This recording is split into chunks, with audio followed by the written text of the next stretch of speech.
हम सभी इस बात के शिकार हो जाते हैं कि अपने दलगत स्वार्थ में आकर गलत काम कर बैठते हैं। कभी भाषा और कभी किसी प्रदेश के स्वार्थ में ऐसे प्रश्न उठते हैं जो हमारे राष्ट्र की एकता को कमज़ोर करते हैं। अभी एक माननीय सदस्य ने यह प्रश्न उठाया और आरोप लगाया कि भारत सरकार कुछ प्रदेशों के साथ इंसाफ नहीं करती। भारत सरकार कुछ प्रदेशों के प्रति पक्षपातपूर्ण नीति अपनाती है। यही मनोवृत्ति है जिसमें एक प्रदेश को दूसरे प्रदेश के विरुद्ध भड़काया जाता है, एक जाति को दूसरी जाति के विरुद्ध खड़ा किया जाता है, एक धर्म को दूसरे धर्म के विरुद्ध खड़ा किया जाता है और एक भाषा और दूसरी भाषा वालों के बीच में भड़काव पैदा करके लड़ाई पैदा की जाती है। यही मनोवृत्ति है जिसको हमारे विरोधी दल के बहुत से लोग भड़काकर पैदा करते हैं।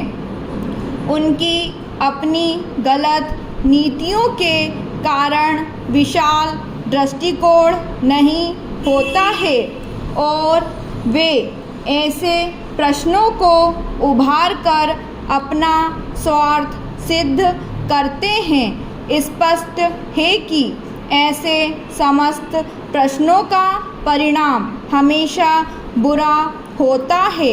इसलिए मैं सभी राजनीतिक पार्टियों के नेताओं से अपील करना चाहूँगा कि जो प्रश्न हमारे देश के सामने हैं और जिन पर हम सबको चिंता हो रही है तथा जिनका हल निकालने की हम कोशिश करते हैं, उन तमाम प्रश्नों के ऊपर हम ठंडे दिल से विचार करें। श्री वाजपेयी ने एक अच्छी बात कही। उन्होंने कहा कि इन प्रश्नों का हल सड़कों पर नहीं होगा। मैं भी उनसे इस बात में सहमत हूँ कि इन प्रश्नों का हल प्रजातांत्रिक ढंग से ढूंढने का प्रयत्न करना चाहिए। हमें इनका हल प्रजातांत्रिक व्यवस्था के अंदर करना होगा। सड़कों के ऊपर इन प्रश्नों का हल नहीं हो सकता है। राजस्थान के अंदर जो अकाल पड़ा हुआ है और जो लोग मर रहे हैं उसकी तरफ चिंता नहीं हो रही है। अब राजस्थान में जो संकट है और इस तरह के जो दूसरे प्रश्न हैं उन पर हम लोग एक साथ बैठकर गंभीरता से विचार करें और उनका हल तलाश करें। खाली इस तरह से आरोप लगाने से और उपदेश देने से काम नहीं चलेगा।